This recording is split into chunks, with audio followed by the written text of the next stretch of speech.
go bump in the night. Now, if you've been paying attention, you've probably figured out by now that I am a big fan of haunted house stories. Today, I've got one that puts a little spin on it.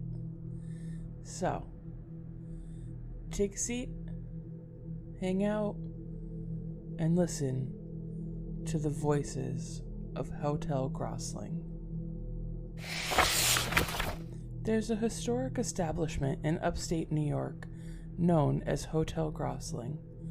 Built more than a century ago, it's withstood troubling times that have given it some macabre distinction. The hotel served as an infirmary during the 1919 pandemic. It suffered a deadly fire that claimed multiple lives. There have also been over a dozen suicides, murders, accidental deaths, and disappearances on the grounds. So, needless to say, the place has a haunting reputation that's largely flown under the radar. Information on the actual paranormal phenomena was scarce.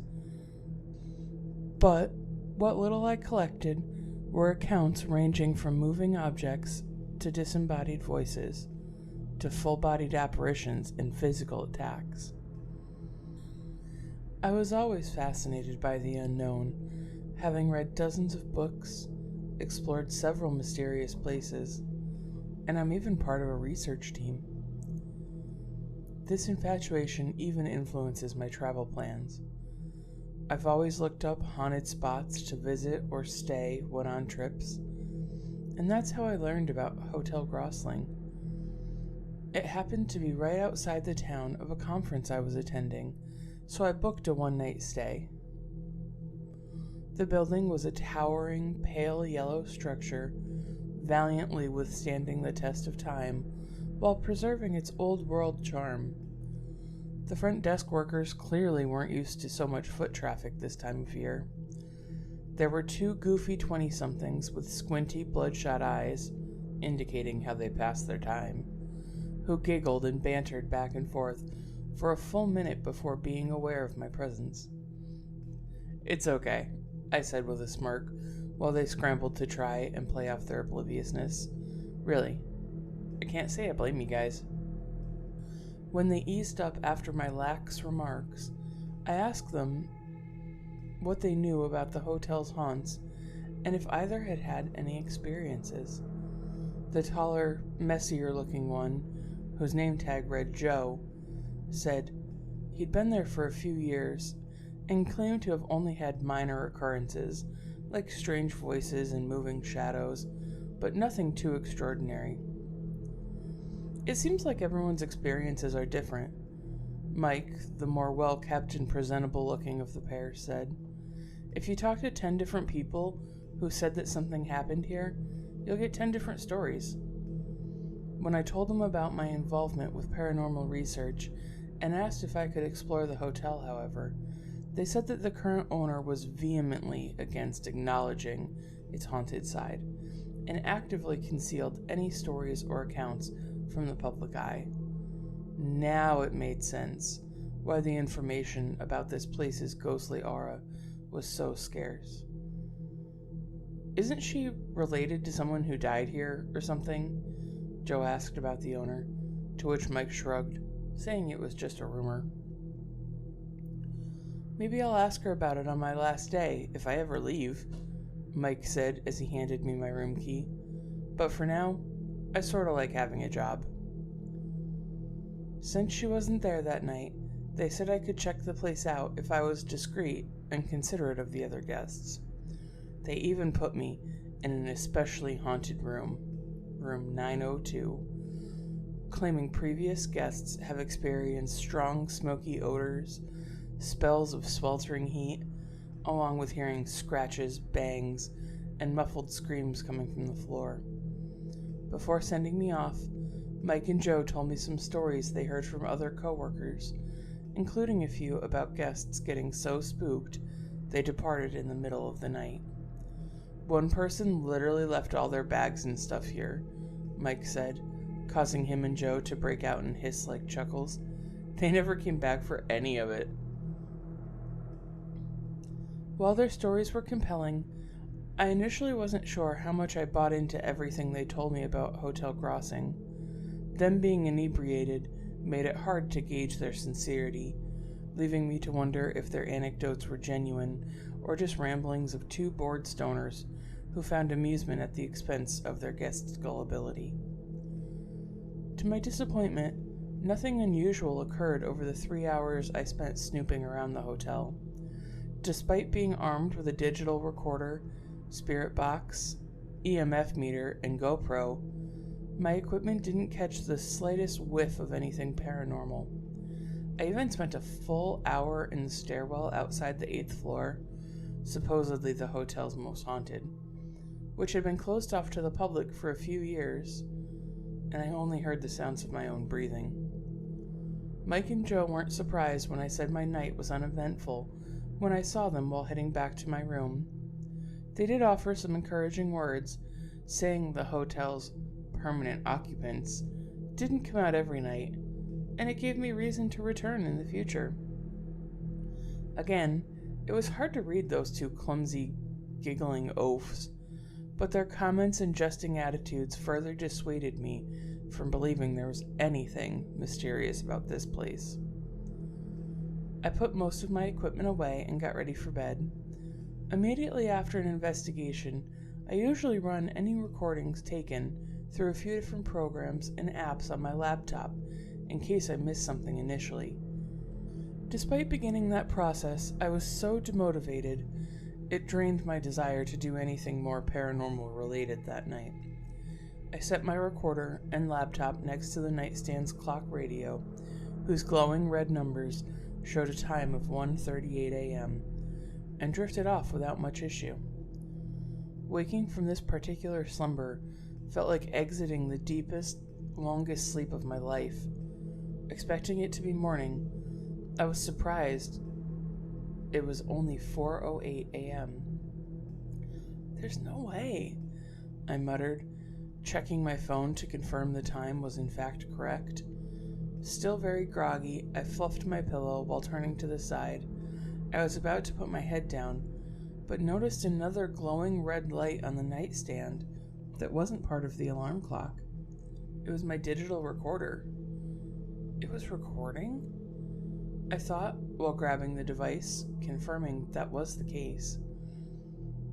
The particular part was that it hadn't been taping since I went to bed like I feared, but only for the last 2 minutes. Stopping the recorder, I stared at it in mystification while rewinding the audio. After finding no additional recordings, I replayed those 2 minutes it captured prior to my awakening. I heard nothing unordinary until the very end. A sibilant whisper that was uttered in just under a second. Squinting in confusion, I turned on the lamp, got out of bed, and retrieved a pair of headphones from my bag. Putting them on, I played back the recording and listened for that same sound, which sent a sharp chill down my spine after hearing it more clearly. It was faint, but the voice distinctly murmured a number. 412. Trembling, I replayed the recording another handful of times to make sure this was actually what I heard and not what I wanted to hear. The phonetics, in my opinion, were pretty apparent. I was reinvigorated by a wave of giddiness before regaining my composure, and, pondering what that number meant, decided it must be a room here since it was pronounced 412. Breathing deeply, I began recording. "Alright, I'll bite," I said softly after a few seconds. "Am I supposed to go there? If there's something here, and that's what you want me to do, go to room 412. Make a thump." When nothing happened after a few minutes, I stopped and rewound the recorder. Putting my headphones back on, I started listening. I didn't anticipate receiving a response that required the recorder to hear, which appeared to be the case until the audio's final 3 seconds. Thump. A deep, gravelly voice distantly hissed in a menacing tone. Gasping, I jumbled the recorder in my hands after what I had just heard, reacting like someone had physically whispered it in my ear. This EVP not only sounded different than the first one, but it was much closer to the mic.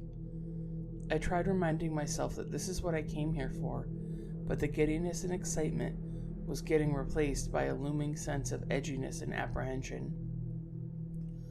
I struggled to process the reality of what I had just heard, leaning heavily towards staying in my room or even leaving this place. While contemplating my next move as I gazed at the recorder's LED screen, however, the decision was made for me. Looking up from the device, I froze, immediately noticing something was amiss. I wasn't in my room anymore, but in the outside hall? What? Was all I could say while trying to rationalize how I wound up outside my room in the seeming blink of an eye. Trying to suppress an upcoming surge of panic, I slowly pivoted to face the doorway I stood in front of, confirming it was room 902. I tried opening the door, which to my dismay was locked, and found myself beginning to whimper while frantically sifting through my pockets. While doing this, a cold, heavy hand fell on my shoulder, causing me to shriek and spin 180 degrees. Pinning my back against the door, I panted excitedly and wildly scanned the empty hallway. I must have stayed in that spot for about 10 minutes, waiting for my limbs to stop ferociously trembling before making any attempts at moving. I dropped my recorder, which didn't seem to sustain any damage other than the headphone wires getting tangled. While unknotting them, I looked at the floor again and was initially filled with relief upon spotting one of those card-size holders that held room keys. Thinking it must have just slipped out of my pocket, I snatched the little folder, which did contain a key card. It was when I read the room number written inside, room 412, that my elation instantly vanished. "All right," I said softly, taking a pair of steps away from my door. "I'm just gonna go along with it, since I need to get a new key from the lobby anyway." Before stepping away from the door, I finished untangling the headphone wires and took a 30-second recording. Despite not hearing anything, I shakily proceeded forward, keeping the recorder running until I reached the elevators, one of which was already open. After hearing nothing when I replayed the audio, I reluctantly stepped into the open carriage, whose doors closed as soon as I entered. Without pressing any buttons, the elevator began to descend. Unsure where it was going, a twisting queasiness formed in my stomach as I considered my current situation, confined inside the moving elevator of an allegedly haunted hotel that seemed to be operating independently. The elevator didn't move for too long and came to an abrupt halt that significantly jolted the carriage. I backed against the wall, dreading the possibility of actually being stuck. A few moments passed before the doors cracked open, 2 or 3 inches, just enough to peer out into the hall. Before moving, I noticed something glowing alongside the elevator doors. Alongside the buttons, panels, columns indicating each floor, the number 8 was illuminated. I gasped while staring at the glowing 8 button, before returning my gaze to the slightly parted elevator doors. I could barely make out anything from what I saw of the darkened corridor through the narrow opening, when I felt a draft coming from the hall that filled my nostrils with a dry, musky aroma. It prompted me to start a new recording. Looking back up, I was about to ask aloud for some kind of sign, but screamed and jumped away from the doors after seeing what stood on the other side. A bald, blotchy-skinned man with a few droopy strands of white hair hanging from his skeletal, misshapen head, had his face pressed against the small opening and stared at me maniacally with unnaturally large, bulging eyes.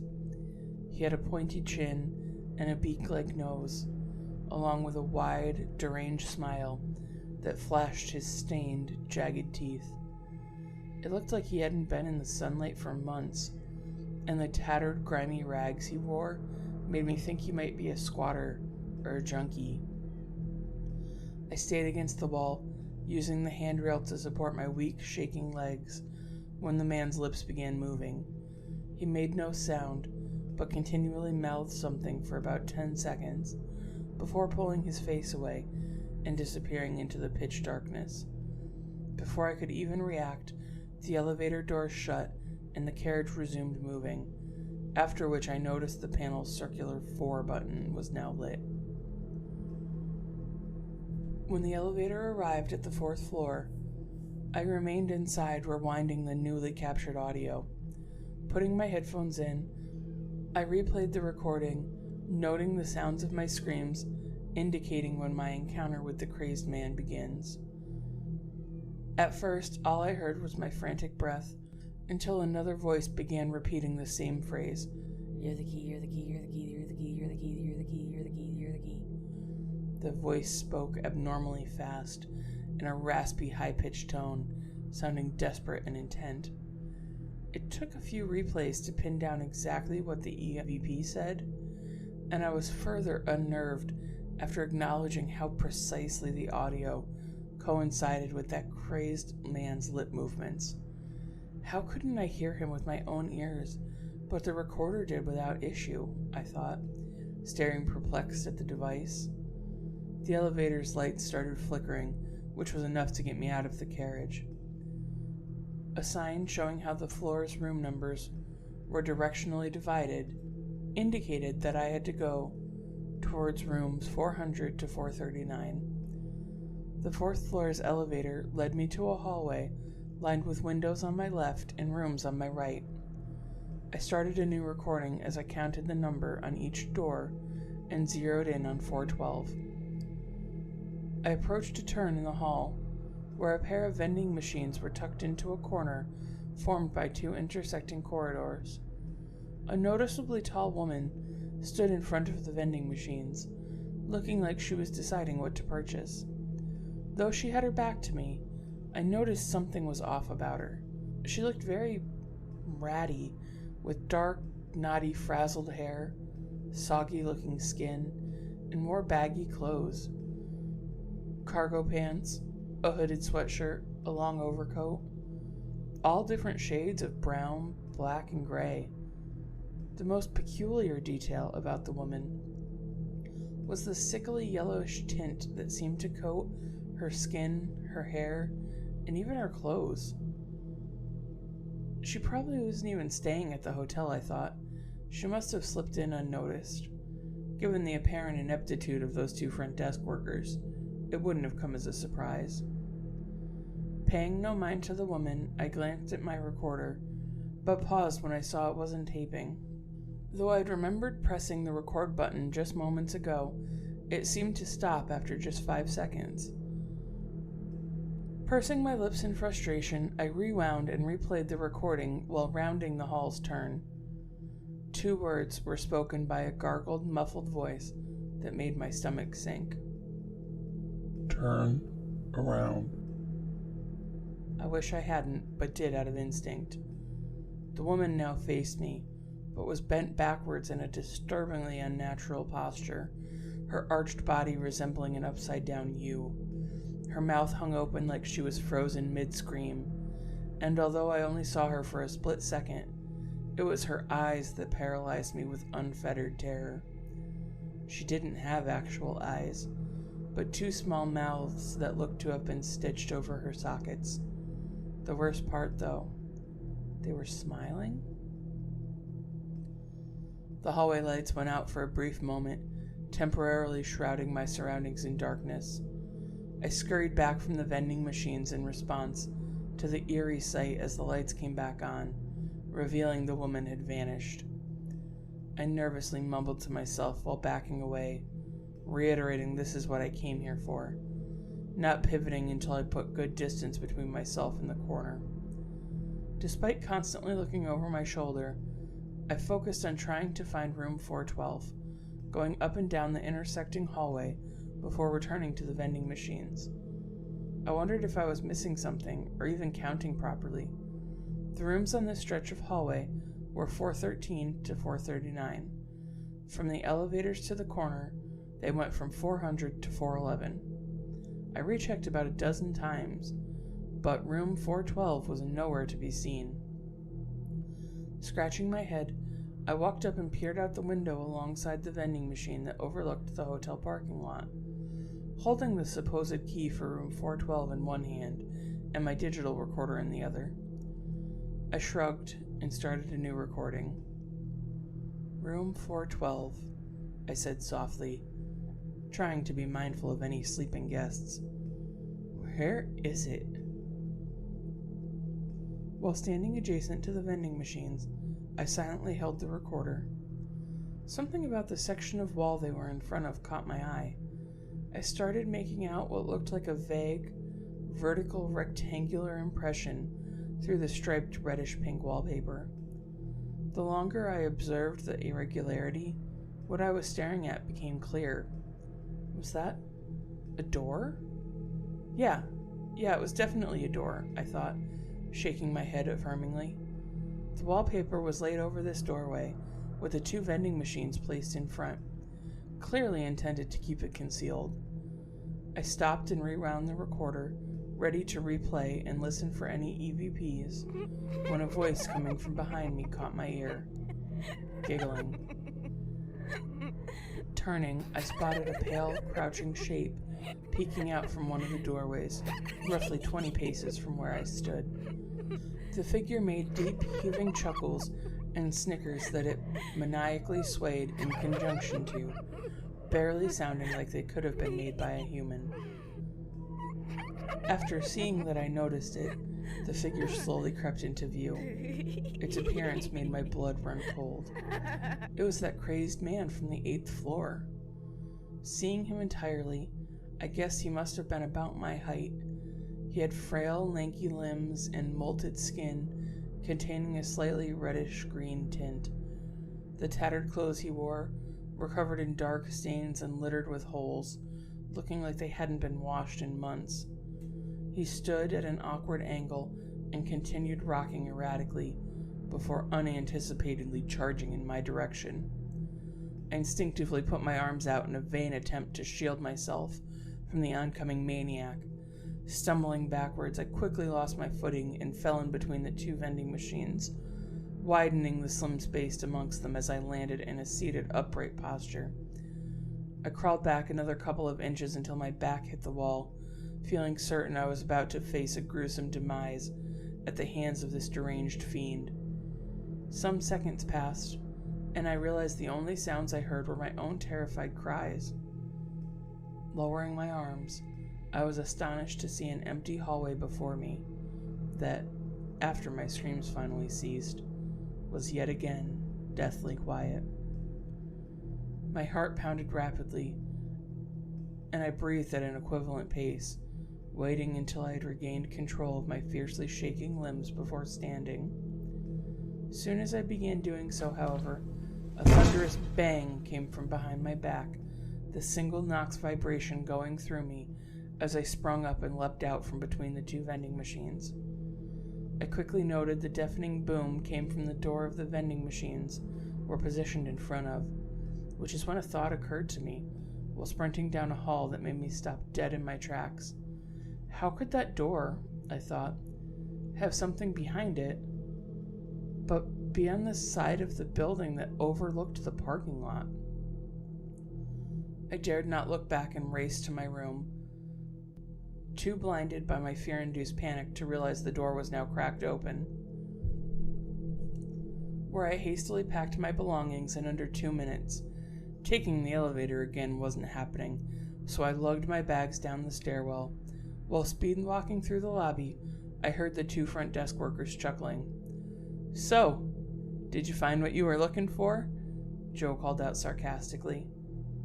But I ignored him, remaining intent on getting out of this building.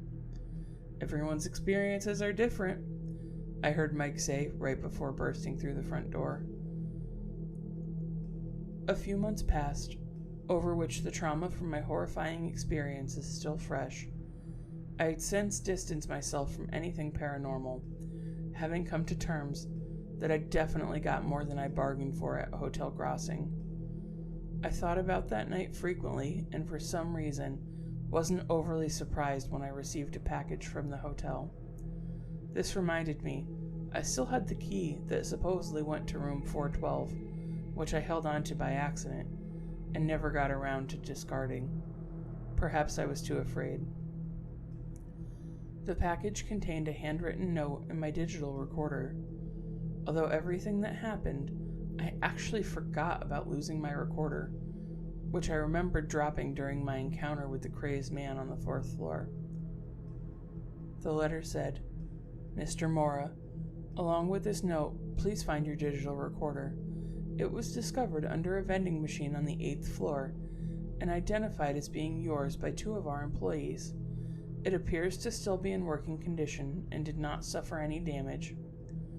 On behalf of the team here, I would like to offer our sincerest apologies for your abrupt departure and hope you will give us another chance in the future. Everyone's experiences are different at Hotel Grossling, and we want your next visit at our establishment to be one you'll never forget. We hope to see you soon. Julian B. Ashoff, General Manager." As the letter promised, my recorder was fully functional. A creeping uneasiness began to enshroud me when I saw it contained a single 3-second recording. Despite everything telling me to delete it and move on, I found myself rewinding and playing back the audio. It was a crackly, creaky clip, though I heard 3 words whispered in a weak, plaintive voice that truly makes me wonder what's behind that hidden door. "Let us out."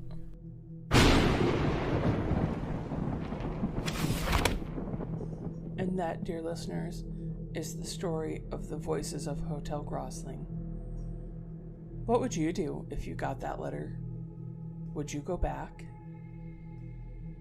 Has it piqued your curiosity in checking out this hotel anyway? Have you ever stayed there? If you have any experiences with this hotel, or any experiences like this in general, please send me an email at hauntedhorrorstorian@gmail.com. I'd love to hear about your experiences too. But that's all we have for you today. So until next time, my friends, stay spooky, and remember, sometimes it's more than just a story.